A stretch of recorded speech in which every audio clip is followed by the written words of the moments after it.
that bishops could give indulgences over television, which was a new thing in Catholic doctrine.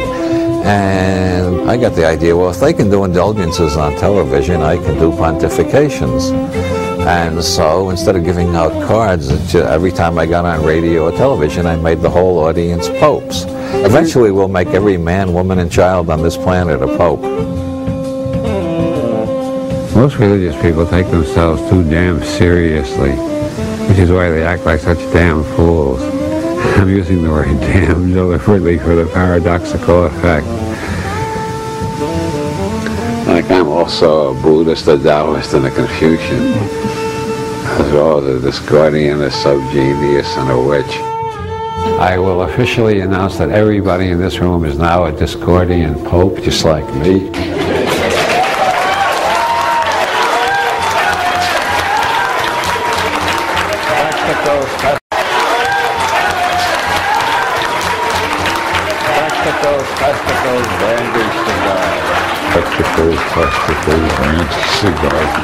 You are all absolutely infallible and don't take crap from anybody. Okay, here we are. Well, I'm an ordained pope of the Church of the Subgenius, which means I'm absolutely infallible, so don't dare contradict anything I say. As for my relationship with Ivan Stein, I deny all the rumors. Remember, you're only infallible about your own nervous system. You know what's going on in your own nervous system, what realities you're creating out of the infinite flux of being. You don't know anything about anybody else's reality unless they tell you about it. You've got to listen very sympathetically to understand them. See, so it's a limited infallibility. Über Quantenphysik, aber ich kann euch nicht garantieren, dass ich das übersetzen kann. Ich glaube, der soll einfach losreden. She wants to know what quantum physics is. What? Quantum physics. What? Explain it simply, she asked. Explain quantum physics simply?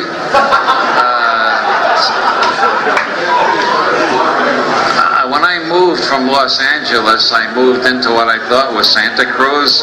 Then we had something stolen from our car, and we called the police, and it turned out we didn't live in Santa Cruz. We lived in a town called Capitola. The post office thought we lived in Santa Cruz, but the police thought we lived in Capitola.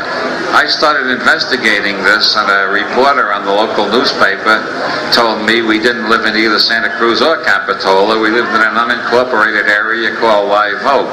Now, quantum mechanics is just like that, except that in the case of Santa Cruz, Capitola, and Live Oak, we don't get too confused because we remember we invented the lines on the map. But quantum physics seems confusing because a lot of people think we didn't invent the lines. So it seems hard to understand how a particle can be in three places at the same time without being anywhere at all. But when you remember that we invented all the boundaries, borders, and lines just like the Berlin Wall, then quantum mechanics is no more mysterious than the fact that I live in three places at the same time. No Chinese raised on I Ching has ever found quantum mechanics puzzling.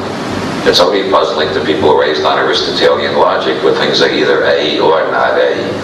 In the I Ching, things are A and not A at the same time. With quantum mechanics, you can prove that light is made out of particles experimentally. You can build up a whole mathematical theory of light traveling in little particles called photons, and you can do experiments, and the experiments will give you a pattern showing that light is traveling like particles. We've also got a whole mathematical theory built up showing that light travels as waves. And we've got experiments that will show you that light travels as waves. As one physicist in the 1920s said, it looks as if the damn light is waiting to see how we're going to do the experiment and then deciding which way it's going to travel. Schrödinger said, I wish I never got mixed up with this verdammte quantum springerei, this goddamn quantum jumping. The modified Copenhagen view is light is neither waves nor particles until we look, and then it adjusts itself depending on what we're looking at it with. An electron is not anywhere until we look. And when we look, the electron decides to be somewhere as long as we're looking. As soon as we stop looking, the electron is everywhere again. Every model we make tells us how our mind works, as much as it tells us about the universe. These are just human symbolic games. The universe itself is bigger than any of our models. According to Zen Buddhism and most forms of Buddhism and quantum mechanics, any description of the universe which leaves you out is inaccurate, because any description of the universe is a description of the instrument that you use to take your reading of the universe. And if the only instrument you use is your own nervous system, you got to include your own nervous system in your description of the universe. So, ergo, any model we make does not describe the universe. It describes what our brains are capable of saying at this time.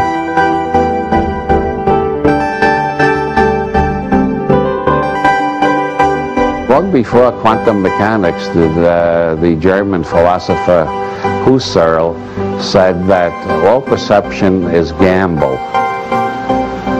Every type of bigotry, every type of racism, sexism, prejudice, every dogmatic ideology that allows people to kill other people with a clear conscience, every stupid cult, every superstition-ridden religion, every kind of ignorance in the world, all results from not realizing that our perceptions are gambles.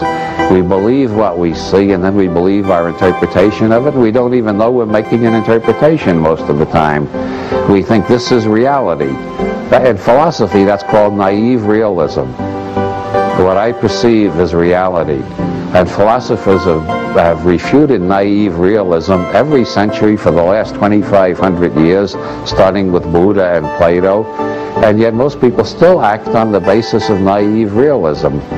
Now the argument is, well, maybe my perceptions are inaccurate, but somewhere there is accuracy. The scientists have it with their instruments. That's how we can find out what's really real.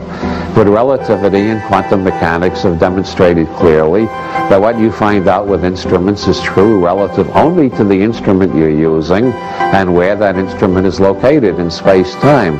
So there is no vantage point from which real reality can be seen. We're all looking from the point of view of our own reality tunnels. And when we begin to realize that we're all looking from the point of view of our own reality tunnels, we find it is much easier to understand where other people are coming from, or the ones who don't have the same reality tunnel as us do not seem ignorant or deliberately perverse or lying or hypnotized by some mad ideology. They just have a different reality tunnel, and every reality tunnel might tell us something interesting about our world if we're willing to listen. The idea every perception is a gamble seems to me so obviously true that I continually am astonished that I can forget it so many times in the course of 24 hours. But to the extent that I remember it, I can't stay angry at anybody, so it's a thing worth keeping in mind.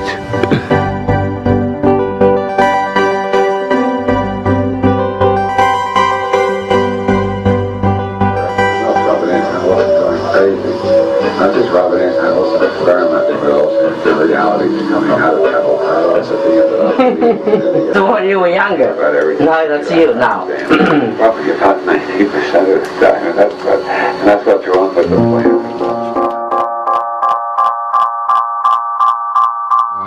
Yeah, my last birthday seems like a dinosaur. I seem more like a dinosaur myself. Well, you know, we're all rapidly turning into dinosaurs.